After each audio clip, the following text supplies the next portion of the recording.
안녕하십니까, 강자쌤입니다. 자, 오늘 이렇게 영상을 올리는데요. 저희가 그동안은 공부법에 관해서 말씀을 영상으로 올렸습니다. 자, 그런데 하다 보니 뭔가 빠진 부분이 있는 것 같더라고요. 어떤 게 빠졌냐면 공부법은 누구든지 알아요. 그런데 공부법은 아는데 정말 그게 결과로 나왔냐라는 거죠. 자, 그러면은 오늘부터는요, 약 7번을 공부법을 통해서 나온 결과물에 대해서 한번 알려드리도록 하겠습니다. 자, 이 내용들은요, 그 학생들과 미리 얘기가 된 상태고요. 그래서 그것을 계기로 이렇게 영상을 만들게 되었습니다. 여러분, 공부법, 다이어트법, 키 크는 법 너무 많습니다. 솔직히. 하지만 그것이 정말 인정을 받으려면 그에 대한 결과가 나와야겠죠.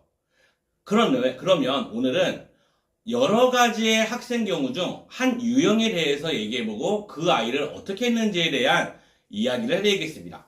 자, 이 아이는요, 어떤 아이였냐면, 첫 번째, 자신이 성적을 놀리기 위해서 공부를 했습니다. 근데 성적이 안 나와요. 두 번째, 학원 열심히 다녔어요. 그래도 성적이 안 나와요. 세 번째, 심지어는 이 아이는 플래너까지 썼습니다. 대단하죠? 중학교 2학년인데. 그래도 안 나와요.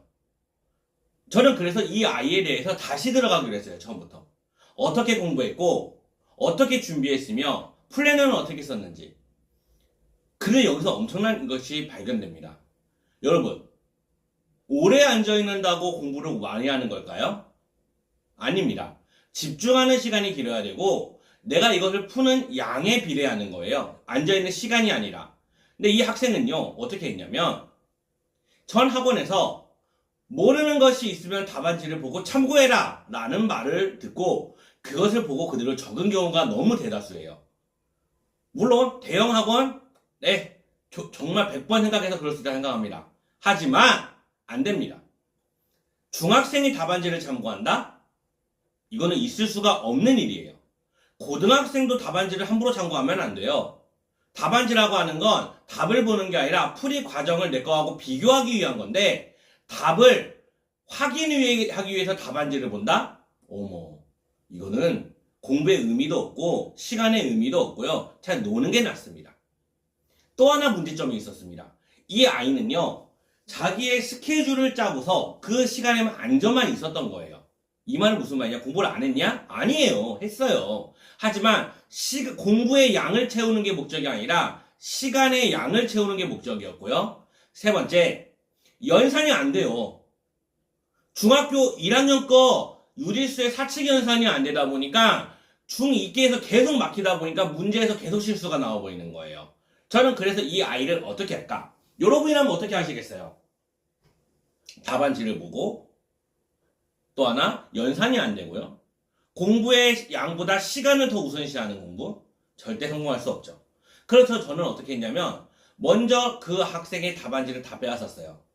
두 번째, 모르는 것이 있으면 10문제면 10문제, 100문제면 100문제 저랑 다시 풀었습니다. 그리고 그걸 제 시험을 봤어요. 왜요? 당연한 거잖아요. 제가 알려주는 건 어디까지나 학습에서 학의 과정이에요. 습은 스스로 하셔야 됩니다. 그래서 스스로 익힐 수 있도록 저는 그 계기를 마련해줬고요. 세 번째, 이 아이한테 가장 힘들었을 시간이었겠지만 중학교 1학년 연산을 다시 시작했습니다. 처음부터요. 네, 물론이죠. 다시 시작했어요. 세상에. 아이가 하다가 얼마나 나한테 화를 내든지 저한테 화를 낸다기보다 자기한테 짜증을 많이 내더라고요. 너무 억울하다고.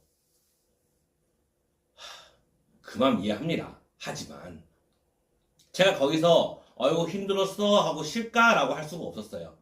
저는요, 그 학생의 선생님이지 그 학생의 친구가 아니거든요. 그 학생의 친구라면 쉬라고 말할 수 있어요. 친구니까. 하지만 선생님은요, 학생에 대해 조율을 해줘야 됩니다. 대신 전 조건을 걸었어요. 한 달에 한 번은 너한테 자유시간을 주겠다. 너가 하고 싶은 거 다 하는 나를 만들어줄게. 대신 평일은 나한테 집중해줘.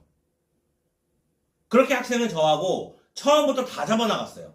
근데 잡아가다 보니까 또 문제점이 발견된 게 뭐냐면 암기 과목 하는 방법을 모르는 거예요. 그래서 저는 암기 과목 공부 시간을 하루에 10분을 만들었습니다. 자, 이렇게 공부를 진행을 했습니다. 첫 번째, 기본 문제 먼저 다시 잡았죠? 두 번째, 답안지 참고 안 했습니다. 세 번째, 학생이 모르는 암기 과목들 다시 잡았고요. 네 번째, 모르는 문제는 100문제면 100문제 저랑 다시 풀었습니다. 그리고 제 시험을 봤습니다. 결과 어떻게 됐을까요? 학생은요, 맨 처음에 여기 왔을 때 40점대의 학생이 여기 왔습니다. 그리고서 그 결과는 어떻게 나왔냐면 두구두구두구두구두구두구두구두구 92점이 나왔어요. 여러분, 공부를 안 하려고 포기하려고 했던 애예요. 왜? 해도 안 되니까. 하지만 여러분은 알고 계세요. 해도 안 됐던 게 아니라 잘못된 것을 했기 때문에 안 된 거예요.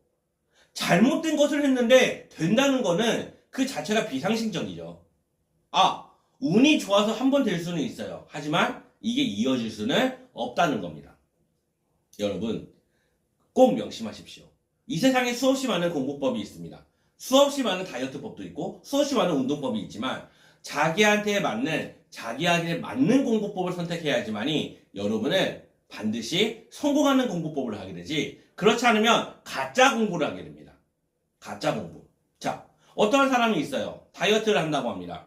나는 앞으로 밤에 밥을 안 먹는 다이어트를 할 거야 라고 했더니 오, 좋아, 그렇게 해봐. 그런데 아침과 낮에 밥을 더 많이 먹어요. 차라리 아점절을 나눠서 먹어요. 어차피 살쪄요. 저요, 지금 살 빼고 있습니다. 저한테 맞는 다이어트 방법으로. 학생 여러분, 학부모님 여러분, 진짜 공부법과 가짜 공부법을 꼭 구분하시길 바랍니다. 가짜 공부법은 자기가 가짜라고 안 해요. 자기가 진짜인 것처럼 합니다.